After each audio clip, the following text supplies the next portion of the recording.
bilo kom osnovu, uključujući političko uverenje.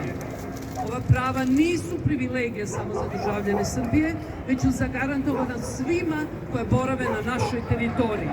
Međutim, svedoci smo da se ova osnovna ljudska prava grubo i kontinuirano krše.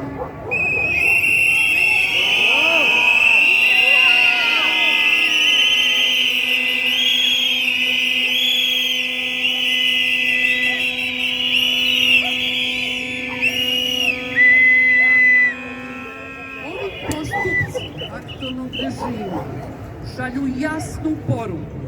Kritičko mišljenje se proglašava pretnjom po nacionalnu bezbednost. Ali mi znamo da je prava pretnja zapravo društvo koje guši slobodu izražavanja, koje se boji dijaloga i koje se boji različitog mišljenja.